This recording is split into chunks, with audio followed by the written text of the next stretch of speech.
ನಮ್ ಜೊತೆ ದೇವರಾಜು ಅರಸು ನಿಗಮದ ಅಧ್ಯಕ್ಷರಾದಂತ ಕೀರ್ತಿ ಗಣೇಶ್ ಅವರು ಇದ್ದಾರೆ. ಬನ್ನಿ ಅವ್ರನ್ನೇ ಮಾತಾಡ್ಸ್ತಾ ಹೋಗೋಣ. ಸರ್, ತಾವು ಬೆಂಗಳೂರು ಗ್ರಾಮಾಂತರ ಕ್ಷೇತ್ರದಲ್ಲಿ ಸಾಕಷ್ಟು ಪ್ರಚಾರವನ್ನು ಕೈಗೊಳ್ತಿದ್ದೀರಾ. ಯಾವ ರೀತಿ ಸನ್ನಿವೇಶ ಇದೆ ಸರ್ ಬೆಂಗಳೂರು ಗ್ರಾಮಾಂತರದಲ್ಲಿ? ಸರ್ ನೋಡಿ, ಇಲ್ಲಿ ನಾನೇನು ಪ್ರಚಾರ ಮಾಡ್ಲಿಕ್ಕೇನು ಬಂದಿಲ್ಲ. ನಾನು ಮೊದಲನೇದಾಗಿ ಯುವಕರಿದ್ದೀನಿ, ಬಹಳ ಕುತೂಹಲದಿಂದ ಇಲ್ಲಿ ಬಂದಿದ್ದೀನಿ.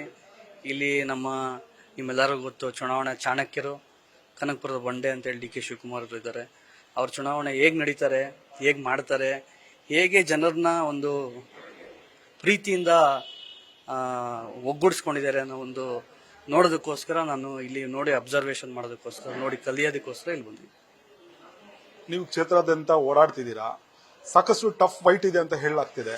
ಸುರೇಶ್ ಅವರಿಗೆ ಯಾವ ರೀತಿ ಪಾಸಿಟಿವ್ ಅಂಶಗಳಿದೆ ಸರ್? ಸರ್, ಫೈಟ್ ಅಂತ ಏನು ಇಲ್ಲ ಸರ್. ನನ್ಗೂ ನೋಡಿದಾಗೆ ಇಲ್ಲಿ ಏನು ಫೈಟ್ ಅಂತ ನನಗೇನು ಕಾಣಿಸ್ತಾ ಇಲ್ಲ.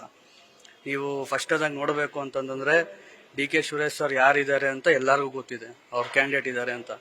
ಆದ್ರೆ ಇಲ್ಲಿ ಯಾರು ಮಂಜುನಾಥ್ ಅಂತ ಯಾರಿದ್ದಾರೆ, ಅವ್ರ ಕ್ಯಾಂಡಿಡೇಟ್ ಅಂತ ಯಾರಿಗೂ ಗೊತ್ತಿಲ್ಲ. ಇಲ್ಲಿ ಪ್ರಚಾರನೂ ಸಹ ಏನು ಬಿಜೆಪಿ ಅಭ್ಯರ್ಥಿ ಅಂತ ಮಾಡ್ತಾ ಇದಾರೆ ವಿನಃ ಮಂಜುನಾಥ್ ಅವ್ರು ಯಾರು ಏನು ಅಂತ ಕಂಪ್ಲೀಟ್ ಹಿನ್ನೆಲೆ ಅವ್ರಿಗೂ ಗೊತ್ತಿಲ್ಲ. ಈ ತರ ನಡೀತಾ ಇದೆ. ಈ ಒಂದು ಲೋಕಸಭಾ ಚುನಾವಣೆಯಲ್ಲಿ ಒಟ್ಟಾರೆ ರಾಜ್ಯಾದ್ಯಂತ ಕಾಂಗ್ರೆಸ್ಗೆ ಗ್ಯಾರಂಟಿಗಳು ಕೈ ಹಿಡಿಯುತ್ತೆ ಸರ್? ಸರ್, ನಾನು ಈ ಕ್ಷೇತ್ರದಲ್ಲಿ ನಾನು ಓಡಾಡಿರ್ಬೇಕಾದ್ರೆ ಮಹಿಳೆಯರು ಸಾಕಷ್ಟು ಒಂದು 90 to 95% ಮಹಿಳೆಯರಾಗಿರ್ಬೋದು ಮನೆಗಳಿಗೆ ನಾವು ಭೇಟಿ ಕೊಟ್ಟಿದ್ದೀರಿ.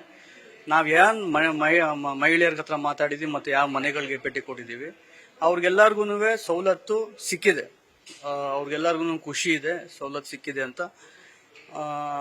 ಅದು ಬಹಳ ಒಂದು ಹೆಮ್ಮೆ ವಿಚಾರ. ಮತ್ತೆ ಅದು ಕಾಂಗ್ರೆಸ್ಗೆ ಎಲ್ಲೋ ಒಂದ್ ಕಡೆ ಪ್ಲಸ್ ಆಗ್ಬೋದು. ಯಾಕಂತಂದ್ರೆ ದೇಶದಲ್ಲಿ ನಿರುದ್ಯೋಗ ಸಮಸ್ಯೆ ಹೆಚ್ಚಿದೆ, ಅದರಲ್ಲೂ ಕೂಡ ತಾವು ಯುವಕರು ತಾವು ಕೊಡ್ತೀರಾ ಸರ್?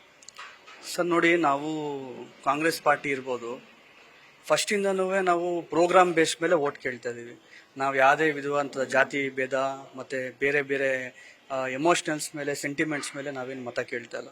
ನೀವು 2014 ಅಲ್ಲಿ ನೀವು ನೋಡಿರ್ಬೋದು, ಹೈಯೆಸ್ಟ್ ಬಿಜೆಪಿ ಸರ್ಕಾರ ಏನು ಅಧಿಕಾರಕ್ಕೆ ಬಂತು ಅದರಲ್ಲಿ ಅವ್ರು ಹೇಳಿದ್ರು ಬ್ಲಾಕ್ ಮನಿ ಅಂತ ಹೇಳಿದ್ರು, ಎಂಪ್ಲಾಯ್ಮೆಂಟ್ ಅಂತ ಹೇಳಿದ್ರು, ಮತ್ತೆ ಡಾಲರ್ ರೇಟ್ ಅಂತ ಹೇಳಿದ್ರು, ಇವತ್ತು ಪೆಟ್ರೋಲ್ ಡೀಸೆಲ್ ರೇಟ್ ಅಂತ ಹೇಳಿದ್ರು, ಮತ್ತೆ ಗೋಲ್ಡ್ ಪ್ರೈಸ್ ಎಷ್ಟಿದೆ ಅಂತ ಹೇಳಿದ್ರು, ಮತ್ತೆ ಎಲ್ಲೋ ಒಂದ್ ಕಡೆ ಸ್ಮಾರ್ಟ್ ಸಿಟೀಸ್ ಅಂತ ಅಂದ್ರು, ಮತ್ತೆ ಎಜುಕೇಶನ್ ಹಬ್ ಅಂತ ಅಂದ್ರು, ಎಜುಕೇಶನ್ ಇನ್ಸ್ಟಿಟ್ಯೂಟ್ ಅಂತ ಅಂದ್ರು. ನೀವು ಯಾವುದೇ ವಿಚಾರವಾಗಿ ತಗೊಳ್ಳಿ, ಒಂದೇ ಒಂದ್ರಲ್ಲೂ ಬಿಜೆಪಿ ಅವರು ಇವತ್ತು ಸಕ್ಸಸ್ಫುಲ್ ಆಗಿ ಏನೂ ಮಾಡಲಿಲ್ಲ. ಅವರು ಅವ್ರು ಏನ್ ಹೇಳಿದ್ರಲ್ಲ 2014 ಅಲ್ಲಿ, ನಾಟ್ ಇವನ್ ನನ್ಗನ್ಸೋ ಪ್ರಕಾರ 0.1% ಅವ್ರು ಏನೂ ಮಾಡಿಲ್ಲ. ಸೊ ಅದು ಬಹಳ ಇಂಪಾರ್ಟೆಂಟ್ ಇದೆ.